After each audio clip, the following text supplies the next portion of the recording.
Welcome to Ellevate Louisiana's Engage Videocast.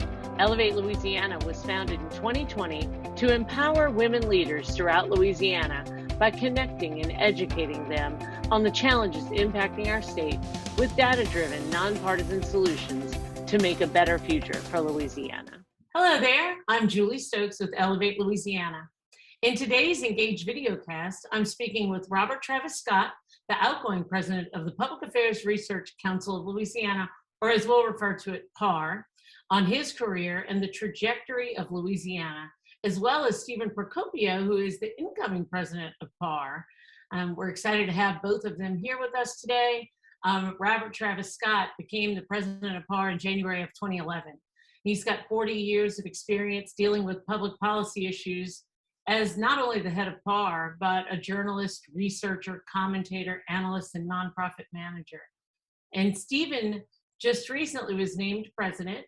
He joined the Public Affairs Research Council in 2014 after serving as chief of staff at the Louisiana Department of Administration and as director of research and accountability for the Lieutenant Governor's Office, and also for the Department of Cultural Recreation and Tourism, which kind of fit together.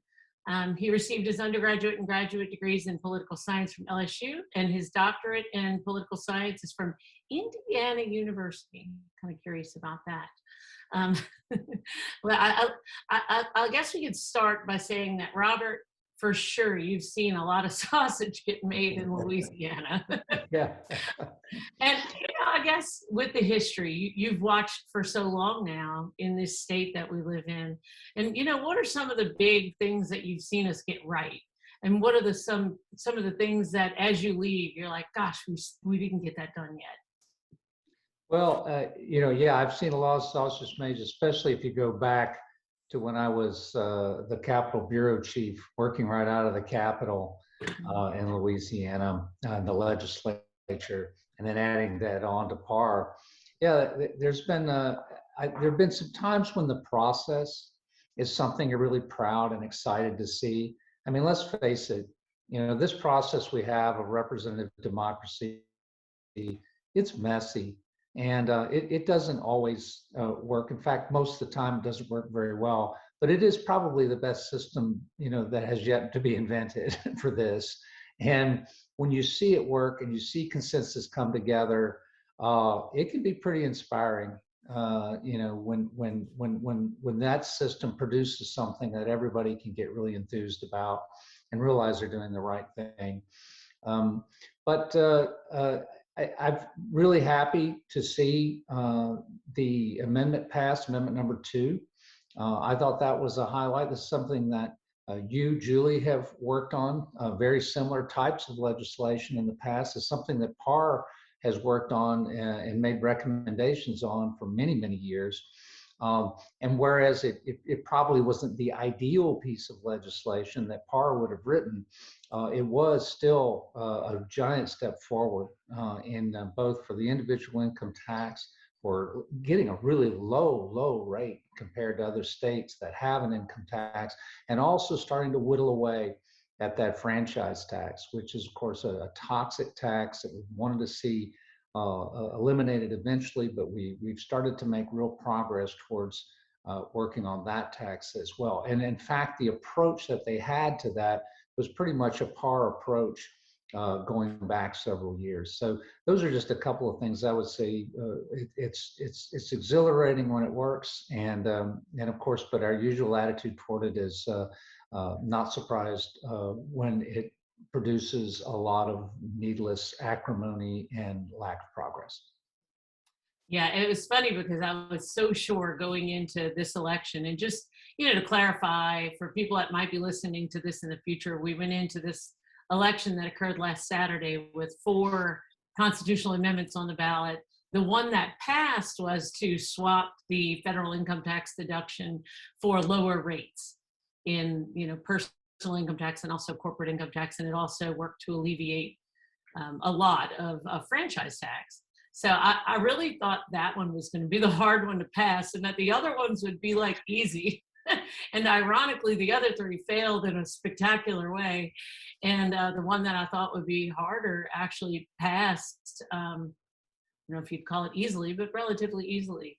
The other one was sales tax streamlining, because we have all of these disparate collectors in 54 parishes or something like that, plus the state of Louisiana also as a collector. And I was really surprised when that one didn't come together. And I'm just wondering, what y'all's take? Well, you know, Julie, the old saying, one of these days, the people of Louisiana will get good government and they're not going to like it. And I think they had an opportunity to take a step forward with that.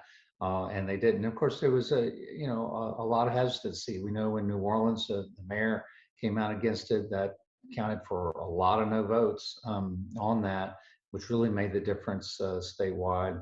So we'll see what happens in the future. They're going to have to come back to it. Either the courts are going to come back to it or the legislature will come back to it. But we're such an oddball on this, and not in a good way, that eventually it's going to have to be fixed. Yeah, it was kind of hard to watch. Stephen, what do you think? I think all constitutional amendments are hard to pass. There's an inherent bias against them. And I don't necessarily think that's a bad thing. You want to change your constitution slowly. And in addition, it's dealing with taxes. And then the cynicism builds even more. And so I think that's why you see only one of these passed. And honestly, I think that mostly had to do because people interpret it as a tax cut. And it would technically be a reduction in taxes, though it's far more about the reforms, about making a simpler, fair, more stable tax system. But most people get a tax cut out of it. So I think that's probably what carried today is my, back of the envelope, quick take. Yeah, it was genius wording. The wording on that one was genius. To both of you guys, since it is so hard to pass these constitutional amendments, should Louisiana be looking at moving to kind of that constitutional ballot proposal system that some states have developed, where citizens can go put things on the ballot? I see Robert is not a fan. No. First of all, the whole assumption's wrong to begin with. It says it's so hard to get constitutional amendments passed. Well, I mean, yeah, you need a 2/3 vote in the House and Senate to get them passed. But once they go out on the ballot, about 2/3 of amendments pass. Okay, this time around, only 1/4 of them passed. But a lot of the constitutional amendments you see are like minor property tax breaks for certain classes of individuals, and those all pass swimmingly, and that's why you see a large number. We've had over 200 amendments to the Constitution. So yes, it's hard to get them on the ballot. Yes, it is. I would say hard to get them passed, but 2/3 of them passed. So I think that's a pretty good record. PAR has a part 1 and part 2 on Louisiana constitutional reform that you can find, on our website, and it looks at the different approaches that could be taken to fixing the Constitution, to doing a constitutional convention if necessary, and what is in the Constitution we want to change. One of the issues we addressed was this notion of a sort of citizen referendum, which a lot of states have. Almost half the states have some form of this. And I don't necessarily agree that this I'm not quite sure how this fixes the Constitution. In fact, you could have a bizarre situation in which a petition comes up, it's passed, and you could pass an amendment that actually is contradictory to the Constitution itself, if not statutes that are in place. And that's one of the reasons you have a representative system here in Louisiana that most people like, is because when you pass something like that, you have staff and people, and you have a vetting process, a public vetting process and debate process, where you can amend it and move it forward and try to improve it as you go along, and try to make sure it's not in conflict with virtually everything else. So I think that's a problem. I think the other thing that I would say that would prevent this from happening is if we do have a citizen referendum, I will personally come back to Louisiana to try to pass a referendum to take the redistricting process away from the legislature and give that to some kind of special commission. I don't know why the legislature want to give up that power, but we've seen this happen in other states that have these referendum systems. In several of those states in the last few years, you've seen citizens rise up, they get the thing passed, and guess what? they don't like the legislature doing this, and they get that passed and take that power away from them quickly. They'll take a lot more power away from the legislature too. They'll take a lot of budgeting power away from them if this were to happen. We've seen this happen in Colorado. I could go on. I don't think it's a good fit for Louisiana. I don't think it's good constitutional policy. I don't think it would play out in a sound way in the long run. Yeah, well, and you kind of bring up one of the things, well, two things. First of all, the Constitutional Convention, and then secondly, I want to circle back to redistricting, but what do you guys think about a Constitutional Convention? I mean, when you look at the size and the detail of our Constitution, we sure do have a whole lot of stuff in there. So I definitely think we need constitutional reform. But this is one of the things we've talked about. It's not necessarily has to be through a constitutional convention. As we just saw, this month, we passed major tax reform, individual income tax reform through a constitutional amendment. And you can continue to push tax reform that way. That's not saying I'm opposed to a constitutional amendment. If you can go through and it could probably solve a lot of problems, but I think it's most important to not wait on a constitutional convention. If something comes out, bar will be there pushing the good reforms, but if not, let's go ahead and continue like just had. There are lots of things we can do before we get to a constitutional. I felt that exact feeling in the legislature because people would say, well, we don't want to do that. We want to wait for a constitutional convention and broad sweeping reforms. And I'm like, if we could get one or two things passed, I might actually believe that would possibly be true. But we can't even get one or two things passed. So this is exciting that we at least got the one thing passed. And I don't see them giving up on that sales tax streamlining. I see that coming back up and in the near future. You think so too? Well, we're a very strange state. I mean, we have in our Constitution the obligation to allow each parish to have its own collector of sales tax. Nobody else does that. And so you have to go to the Constitution in order to get that kind of streamlining change. Yeah. You're thinking about number two, you had essentially another version of this before, and we had versions on the ballot and they didn't pass, but eventually they do pass. I think long-term good policy will win out. There are some problems in terms of getting it passed, in terms of the politics, and honestly just trying to get people to understand it. Citizens don't have to deal with sales tax collection. They make their purchase, and then it's someone else's problem, and so you have to explain to them the whole system. I mean, it's just going to take more education to make people understand what's going on and how cumbersome this is. Yeah, you're right, Steve. So here we are at the precipice of redistricting. And certainly our legislature does have control over redistricting when it comes to not only congressional districts and the Supreme Court districts in Louisiana Supreme Court, but they also have jurisdiction over their own redistricting. So they get a say in how their own House district looks. How does that compare to other states? I mean, is that kind of half of them do that, or none of them, or all of them? How's that go? State legislatures, more than often are the ones that are making these decisions, and either they're making the decisions or they're approving a decision that's made by some independent commission. However, you've seen a growing trend over the years of more states sort of adopting a more so-called independent commission approach to getting these things done. There's almost as many varieties as doing this as there are states. But yeah, most cases it's the legislature that's going to be making the decisions on itself and on the congressional seats, and also the Board of Education and the Public Service Commission, and now interestingly, whether they will take on the Supreme Court and do redistricting for that one, because that hasn't been really truly redistricted in a long time, and it's way out of proportion for population. In terms of the population of the smallest versus the largest district is way out of proportion. So there's a lot of interest in trying to do something with that. And what's the reason behind that? Why hasn't that been something that has been done when the others were done? Well, when you have representative seats, like for the legislature and for Congress, it's really the law that you have to try to have a one man, one vote, one person, one vote approach, and that your districts have to be pretty close to the same size. They have to be painfully close to the same size for Congress and pretty darn close for the state legislative seats. The judicial elected seats are not, have never been seen in the same way by guess who, the courts. So you know, they've been given a pass, so to speak, on trying to have proportional districts.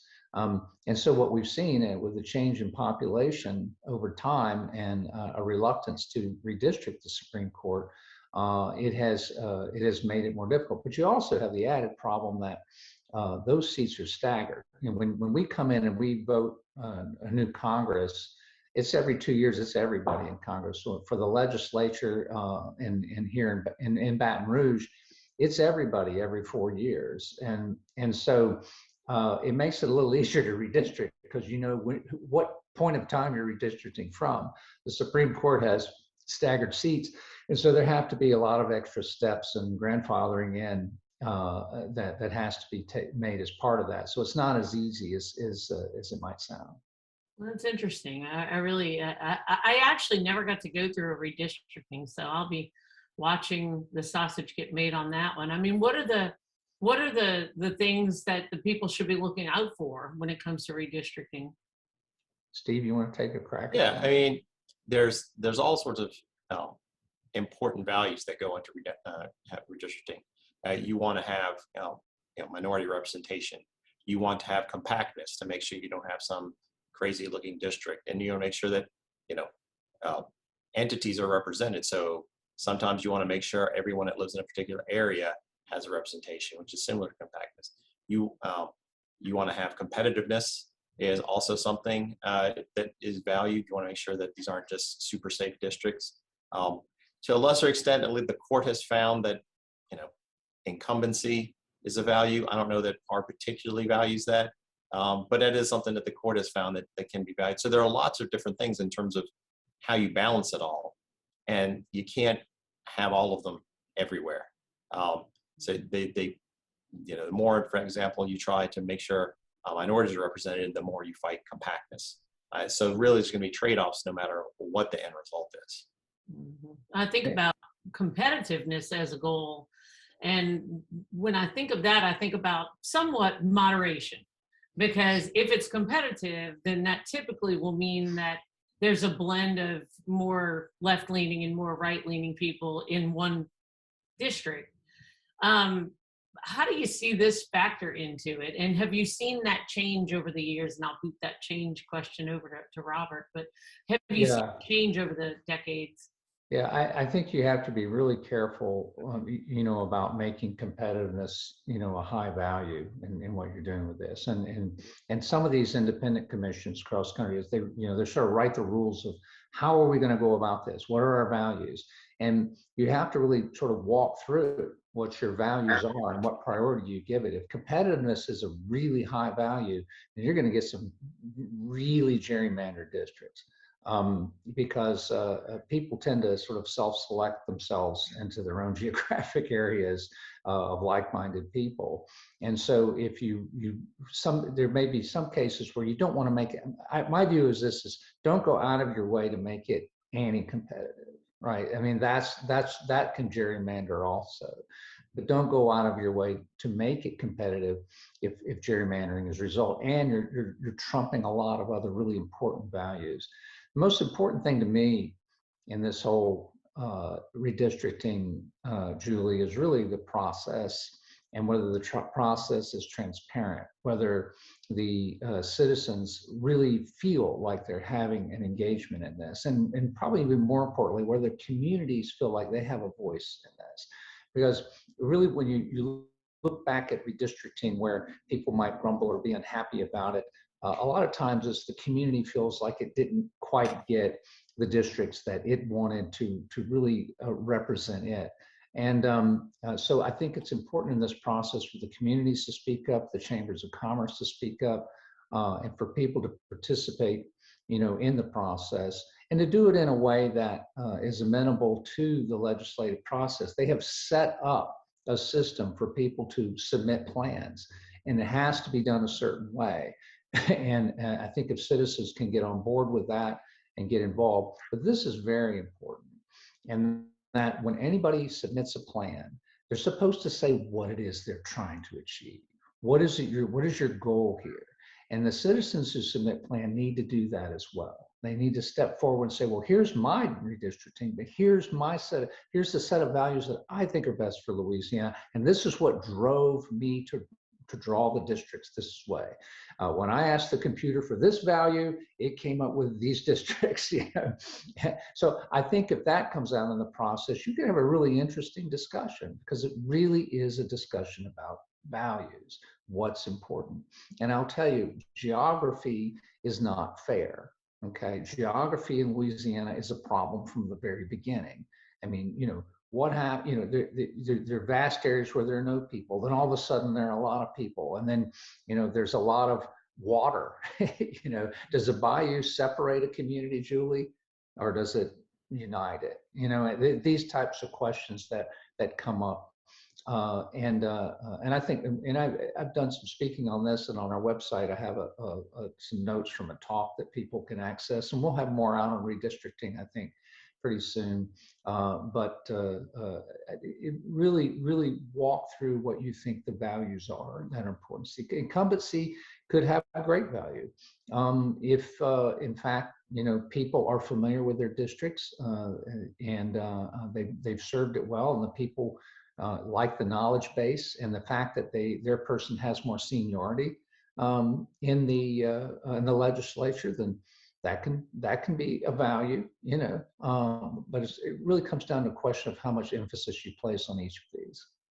Well, I'm kind of curious about that, and I would ask, to your knowledge, either one of you guys, what are the major groups out there right now that are working on this redistricting in Louisiana that we're about to undergo, that are, putting their values out and going after different plans? What groups are the major players in that right now?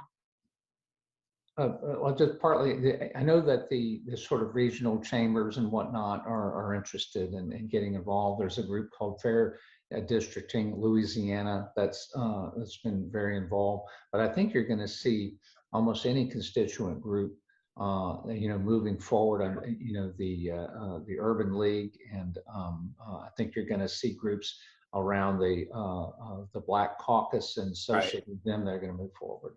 I think they've actually tried to make themselves a presence and making sure there's someone speaking up and trying to get another minority congressional district in all of these, regional meetings that they're having. Mm-hmm. Yeah, I would definitely. I've heard about that, and to your point, Robert, when you talked about that, having the districts be more competitive would result possibly in greater gerrymandering. It's like I kind of see it opposite, like that if districts were squares, you'd have Republicans and Democrats in them, and different kind of ways of thinking. First of all, you probably are not going to have squares in Louisiana. I mean, you have to start with your border first, and you have to work inside from your border. So there are only certain places that even have flat lines. But no, I think what you look at is a lot of complications in making something competitive. First of all, how do you know whether it's competitive or not? Are you going to divide up Republicans and Democrats? Well, if you do that, you're not going to get a very, I think, accurate view of what competitiveness is, because there's more Democrats than Republicans, yet we vote more Republican. So you got a problem from the very beginning. So what they propose to do to create competitiveness in some states is to look at, for example, how did people vote in Trump versus Clinton, or how did people vote in Trump versus Biden? And then we're gonna divide it up that way. Well, I got to tell you, we're getting into a really weird area. When you start dividing up how people voted in a presidential campaign and calculating what their feelings are about their state legislature, that's another reason why I think the competitiveness value and placing that as something really high is a real problem. Just implementing it in Louisiana alone, trying to figure out what that competitiveness really means in Louisiana, I think, is an issue. So I'm just very skeptical about using it. And I think if you look at the way, if you look at a national map, or if you look at many state maps, you'll see a lot of blue in urban areas, and you'll see a lot of red in the non-urban areas. Well, if you're going to make things competitive on that basis, trying to blend the blue and red, well, you're going to have gerrymandered districts. I mean, it's just that would be the geography you'd be asking for. So I just, we could go on about this, but and there's a really interesting Supreme Court case, that looked at some of these issues, and I'll, be glad to cite that for you, and we could talk about it more. But I do think that the legislature is going to have its handful just figuring out a lot of the other values that come before competitiveness, before they make that a really major one. Again, I would be against sort of intentionally making something anti-competitive. And I think that is something that probably is better to focus on. And here we have another conflict as well. So you could make things more competitive, but that might undermine minority representation, because what you want to do is have, a lot of similar groups together to make sure they're represented. But then that district isn't necessarily competitive. And then because you were moving that, there's probably a lot of, really white conservative areas put together, and those aren't really competitive. So all of these things, there's just no perfect solution to any of them. You just have to be aware how far you want to go to any of these extremes, and it's all going to be a compromise at the end. Mm-hmm. Interesting stuff, and I can't wait to see it play out, how it goes. So one of the other things to kind of change focus for a bit is early childhood education. I know that PAR put out an excellent report on early childhood education and care, and the important effect that it can have not only on the kids, but on the working families and on our economy in general. And it's something that Ellevate holds very dear too, to try to find a way to move this legislature a little bit to get some of this stuff enacted. So how do we do that? How do we move the needle on this issue? And why is it so important? Sure. PAR is definitely the right guy here. Steve's the guy on this. Sure, we definitely, PAR is not moving on from early childhood. We have a lot of great stuff that's been done in terms of setting a great process of accountability and the right incentives. It's really, I think, a national model in those areas. What it's not a national model on is actually getting funding, and that's what needs to improve. The good news is that there's a lot of interest and activity happening at the local level. New Orleans is definitely a leader in this area, but you also have North Louisiana, and the Caddo is putting up independent, philanthropy funding. And you can see other areas as well, Ascension. So there's really a lot of activity on a local level, recognizing how important this is. And PAR is going to try and support those efforts and make sure we can do what we can to make sure that people have the right information. Also, a lot of this is driven by the state incentive fund, which is the early childhood fund, which is going to put up a match for any of the locals, whether it's a local government or local business or local nonprofits. And then the state's supposed to match that money, but they have not really put up the money so far. And I think they're trying to use some federal money, which is a great temporary bridge, but there's more and more interest here. These really have to solve this. And I think what they've done is just say, well, we're going to dedicate some gaming funds, or we're going to dedicate some CBD oils or some other stuff. Basically, whatever bill the legislature wanted to pass, they just said, well, we'll make the money go to early childhood.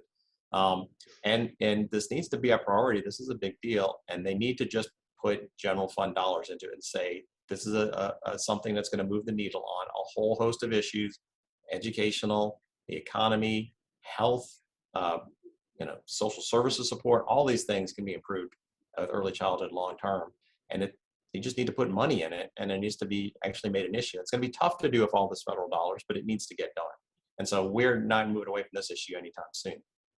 That's good to hear, because we also believe it's super important to the future of our kids, families, etc. One of the things that's kind of got us kind of in a holding pattern on exactly how we want to proceed is that there's so much unknown going on right now because of the federal government. The Build Back Better plan would include universal pre-K3, pre-K4, would also allow money for to subsidize more childcare for families as well. So it might dramatically move the needle from what we thought we needed to get funded, which was the $86 million that seems to never have inflation attached to it, because it's been $86 million for at least 5 years or 4 years that I'm aware of, and we haven't been able to get anywhere near that. What do you think? I mean, do you think any of that's going to happen? I know we're state, but I mean, it really plays into how we're going to move forward on early childhood. That is a great question everyone's pondering right now. I mean, you're right. It's a federal issue, and we're looking at Congress. I think it could easily, something like that could pass the House. It's going to have a much more difficult time in the Senate. But that doesn't mean there isn't some trimmed down version which has at least some of this money in there. So it's possible. I think from our perspective, what we're really trying to do on this issue is support locals. And so I think that should happen regardless. And if more federal support comes in, that's great. One thing I would be concerned about is if there was any type of federal structure that superseded the accountability programs we had or supplanted them, because I think we have really strong programs and hopefully they're able to work together. Because I think that's really one of the strengths of the program we have here. Mm-hmm. Yeah, I mean, I end up wondering when I look at those state matches that might be required by the federal program, and you think, gosh, I mean, we think it's 86 million, but it could end up being a number dramatically different than that if we're trying to do a match. And then, floating it out there that we've had administrations that in Louisiana that didn't accept federal money when it was there to be had. Could that happen again, where we don't fund the match, so there's a lot of question marks around it, but I agree with you. We're not funding the match that we said we would give local. So I have serious concerns about that. So I think that's the first and foremost is the state has already put an obligation out there and they are not meeting it. That needs to be the number one concern. And then we can deal with the federal match later, but there are locals currently raising money to try and get a draw from the state, and the state needs to make sure they honor their obligations. Yeah, well, I couldn't agree more. So, that helps. And I'll bring those thoughts back to our board, to try to get some movement on exactly which direction we want to head. So I kind of want to wrap up by just punting it off to Stephen. And what do you think? What's the future of PAR? What's your vision? Well, I think the first thing is we're not going to change the type of research we do, the quality of research. We're still going to work on things like early childhood, fiscal reform, accountability, transparency. Those are hallmarks of PAR. We're not changing any of that. I do think we're going to try and really up our game in terms of communication.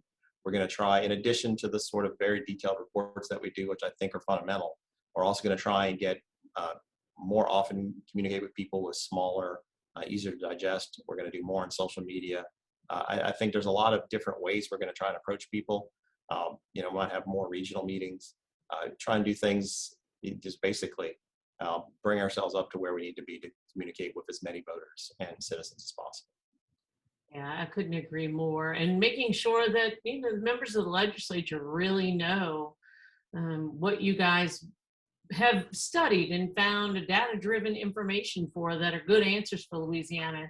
Finding a way sometimes for that to become more important than some of the other politics that are out there, No, absolutely. Julia, people often ask me, what's the most important thing you did in your 11 years as PAR president? And it's very clear the best thing I did was hire Dr. Stephen Procopio as a policy director, because, he's actually qualified to be president of the organization, unlike me.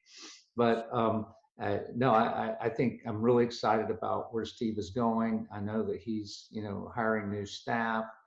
He has the board of directors, which we have had a great board of directors, but through a natural evolution and through my own pushing, they have really reached a point now where it's a new crowd that's in charge, and they are so engaged and so behind Steve. And I think between Steve and that engaged board, I think you're looking at some really great things from this organization in the near future. Well, I think, Robert, you've left the organization in a great spot and, just really strong. I think the organization's really strong, in a lot of ways that I think could be very impactful to the community. And I think Stephen, like you said, being a policy person and through, I'm really excited to see what's going to happen for PAR. So I just wanted to have this little talk with you guys and talk a little bit about all the policy that's happened over the number of years and where the organization's headed. So I really appreciate you guys sharing with us today. Any closing words? Well, we appreciate you too, Julie. You were somehow or another, you managed to be both a compassionate and highly analytical and objective, I think, legislator, really trying to identify the best policies for the state. I mean, we know that because you literally sat down with your spreadsheets with us so many times. And so we knew how much brain power you're putting into it, but we also knew where your heart was and how much you really wanted to do good things for this state. And I think that's evident even after you're out of office, how much you want to do for this state. So there should be more Julie Stokes in the world, more Julie Stokes involved in politics. And I think we'd have a better place to live. Well, thank you. I greatly appreciate that, Robert. Stephen, any concluding thoughts that are not about me? Oh, what I was going to add more, Robert. I couldn't have said it better, so I don't want to repeat it. But yeah, I mean, what you did in the legislature, you basically saw come to fruition with Amendment number 2, and then Ellevate. It's just a great organization, and doing things like this. I got to thank you for inviting us, and can't wait to do more. Wow, I'm excited to have you around and to have the policy that you make. I think y'all do a great job with it. So thank you for being with us today on Ellevate's Videocast. And for those of you listening and those of you interested in joining Ellevate, check out our website. It's ELLEVATELA.org. So it's Ellevate with 2 L's. You can see more of our videocasts, podcasts, sign up for membership, and see about the December 14th summit that we're having this year. And if you're interested, joining us for that. Ellevate's main goal is to bring together Republicans and Democrats together at the same table to be able to talk policy and to see what we have in common, which we found more often than not. We have all a true heart for making this state a better place to work, live, and raise a family. So thank you so much for being with us today. We appreciate you guys, and thank you for our listeners. And I'm your host, Julie Stokes, and we will see you next time.